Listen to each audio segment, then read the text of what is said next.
오늘 주신 하나님 말씀은 요한복음 3장 1절에서 8절까지의 말씀입니다.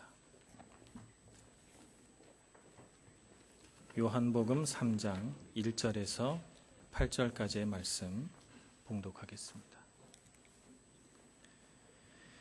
그런데 바리새인 중에 니고데모라 하는 사람이 있으니 유대인의 지도자라. 그가 밤에 예수께 와서 이르되 랍비여, 우리가 당신은 하나님께로부터 오신 선생인 줄 아나이다. 하나님이 함께 하시지 아니하시면 당신이 행하시는 이 표적을 아무도 할 수 없음이니이다. 예수께서 대답하여 이르시되 진실로 진실로 내게 이르노니 사람이 거듭나지 아니하면 하나님의 나라를 볼 수 없느니라. 니고데모가 이르되 사람이 늙으면 어떻게 날 수 있사옵나이까? 두 번째 모태에 들어갔다가 날 수 있사옵나이까? 예수께서 대답하시되 진실로 진실로 내게 이르노니 사람이 물과 성령으로 나지 아니하면 하나님의 나라에 들어갈 수 없느니라. 육으로 난 것은 육이요 영으로 난 것은 영이니 내가 내게 거듭나야 하겠다 하는 말을 놀랍게 여기지 말라. 바람이 임으로 불매 내가 그 소리는 들어도 어디서 와서 어디로 가는지 알지 못하나니 성령으로 난 사람도 다 그러하니라. 아멘. 찬양대의 찬양을 하나님 앞에 올려드리겠습니다.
찬양에서 막 에너지가 뿜어져 나오는 걸 막 느끼게 되네요.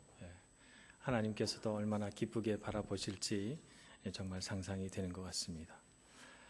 오늘 니고데모라고 하는 분이 예수님을 찾아옵니다. 니고데모라고 하는 사람을 우리가 좀 알아볼 필요가 있습니다. 이 사람은 산헤드린 공회의 공회원입니다. 산헤드린 공회가 어떤 곳인가 하면 이스라엘 그 유대 족속 가운데 최고 재판 기관이 산헤드린이라고 하는 곳입니다.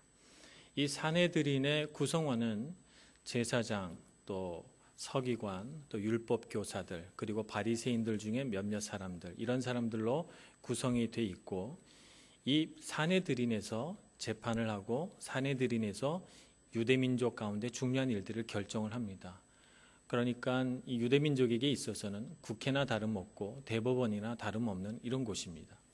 그런 곳에 니고데모라고 하는 사람이 공회원이니까 굉장히 지체가 높은 정치 지도자요, 또 존경받는 유대인이고 바리새인이라고 이렇게 말할 수 있습니다. 특히나 그는 율법에 정통한 율법 교사로서 랍비라고 불리는 사람입니다. 오늘 2절 말씀에 보면 니고데모가 와서 예수님께 말씀을 드리기를 우리가 당신이 하나님께로부터 온 사람인 줄 알았다 이렇게 말합니다. 주어가 내가가 아니고 우리가라고 되어 있습니다. 그러니까 이 니고데모는 혼자 예수님을 찾아왔지만 니고데모를 보낸 사람들이 있는 거예요. 예수님에게 호기심을 갖고 있는 어떤 사람들, 혹은 예수님에게 호의적인 어떤 사람들이 이 니고데모를 예수님께 보내서 그가 어떤 사람인지 알아보고 와라 이렇게 얘기를 한 것이죠. 그래서 오늘 니고데모가 그 사람들의 대표적 격으로 온 것입니다. 그래서 우리가라고 하는 주어를 사용하고 있죠. 그런데 그가 밤에 왔습니다. 낮에 와도 되는데 굳이 한밤중에 찾아온 이유는 아무래도 산헤드린 공회원으로서 존경받고 지체가 높은 사람이 나사렛 저 촌에서 온 선지자라고 불리긴 하지만 새파랗게 젊은 이 젊은이를 찾아와서 뭔가를 배우고 가르침을 받는다는 사실이 자존심이 좀 상한 거예요. 상하는 것이죠. 그리고 자신의 명예에 흠이 가게 할 수 있다고도 봤어요. 그래서 그는 한밤중에 온 것입니다. 그러면 우리가 바로 이런 질문을 할 수 있을 것 같아요. 그렇다면 니고데모가 왜 예수님을 찾아왔는가? 그런 위험을 무릅쓰고 굳이 예수님을 한밤중에 사람의 시선을 피해서 이렇게 찾아올 이유가 그에게 있었는가 하는 질문을 하게 됩니다. 그는 왜 왔을까요? 예수님께. 오늘 그가 예수님께 꺼낸 첫 마디 말을 보면 이해할 수 있을 것 같습니다. 당신은 하나님께로부터 오신 선생인 줄 제가 압니다. 이렇게 말하고 또 그 다음 줄에는 하나님이 함께하지 아니하시면 이 놀라운 표적들을 할 수 없음을 제가 압니다. 이렇게 얘기를 해요. 그러니까 지금 니고데모의 마음 가운데는 예수님이 하신 일들 속에서 하나님이 함께하심, 하나님이 하신 일들을 보고 그 궁금한 것이죠. 하나님으로부터 온 어떤 것이 그의 삶 가운데 있는 것을 보는데 정말 그런가 확인하고 싶고, 그래서 하나님으로부터 온 것을 자신도 누리고 싶은 것입니다. 그래서 그런 마음을 가지고 예수님을 찾아온 거예요. 확인하고 싶고 자기도 갖고 싶고 누리고 싶기 때문에. 이 니고데모의 말에 대해서 예수님이 정상적으로 대화를 한다면 이렇게 대답할 수 있을 것 같아요. 고맙습니다. 이렇게 말하든지, 혹은 그래서 당신 저에게 왜 왔습니까? 무슨 목적으로 왔습니까? 이렇게 대화가 이어져야 정상인데 예수님의 말씀은 뜬금없는 동문서답의 말씀을 하십니다. 오늘 말씀을 보면 진실로 진실로 내게 이르노니 사람이 거듭나지 아니하면 하나님의 나라를 볼 수 없느니라 이렇게 말합니다. 첫 마디로 예수님은 거듭나지 않으면 하나님의 나라를 볼 수 없다 이렇게 말합니다. 니고데모 마음 가운데 하나님으로부터 오는 그 무언가에 대한 갈망이 있는 것을 보시고 이것저것 말을 다 잘라버리시고 거듭나지 않으면 하나님의 나라를 볼 수 없다 이렇게 설명하시면서 니고데모의 마음을 꿰뚫어 본 것 같이 말씀하십니다. 세상에는 노력해서 얻을 수 있는 것이 있고요, 아무리 노력해도 얻을 수 없는 것이 있습니다. 그 두 가지를 구별하는 것이 지혜라고 말할 수가 있죠. 제 아무리 내가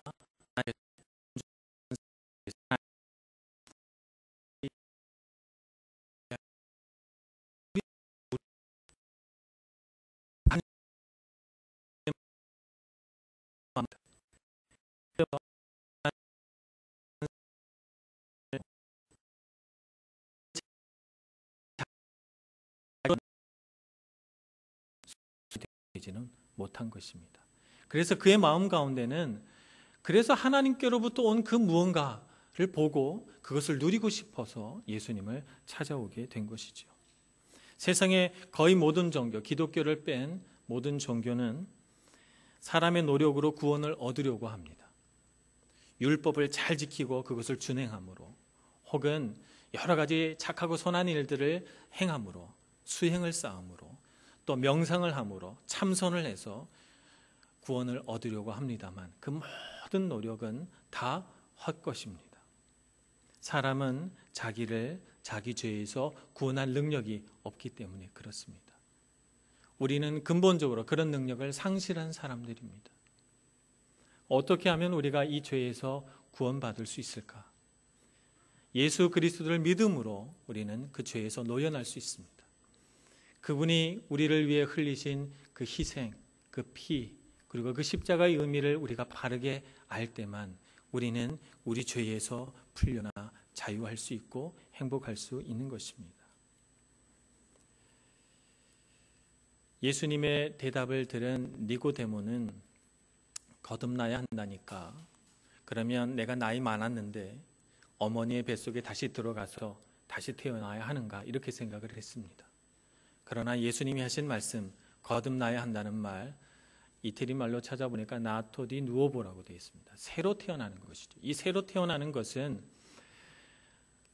육체에서 다시 태어나는 것을 말하는 것이 아닙니다. 영이 다시 태어나는 것이죠.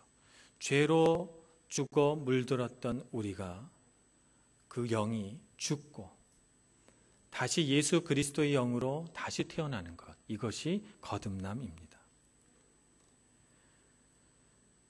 우리가 정말 절망 속에 있는 그 죄 가운데서 어떻게 구원받게 되었는지 우리가 그것을 알아야 됩니다. 우리가 미처 깨닫기도 전에 예수님은 우리의 죄를 위해 십자가를 지셨고 그 고통스러운 십자가에서 피를 흘리시며 우리 죄를 사해 주셨습니다. 그것을 아는 것이 필요합니다. 그래서 예수님의 십자가에 우리의 죄된 영이 죽고 그 십자가 아래서 다시 부활하는 것, 그것이 거듭남이죠. 세례 요한은 그래서 이 거듭남에 대해서 우리에게 미리 힌트를 주었습니다. 요한복음 2장에 보면 보라 세상 죄를 지고 가는 하나님의 어린 양이로다 하는 말씀을 세례 요한이 하는 것을 볼 수 있습니다. 그렇습니다. 예수님은 우리의 죄를 지고 가신 분이십니다. 예수님을 바라보고 예수님을 믿고 그분을 통하지 않고는 우리의 죄를 도무지 용서받을 길이 없는 것입니다. 그러므로 오늘 우리가 해야 할 수 있는 일은 성령 하나님을 통해서 우리가 어떻게 구원받았는가를 똑똑히 아는 것입니다. 예수님은 이 모든 것을 미리 니고데모에게 가르쳐 주시고 그래서 물과 성령으로 거듭나지 아니하면 하나님 나라에 들어갈 수 없다 이렇게 말씀하셨죠. 성령은 우리에게 예수 그리스도 안에 있는 두 가지 부르심을 가르쳐 줍니다. 한 가지 부르심은 그리스도 예수 안에서 죽으라는 부르심입니다.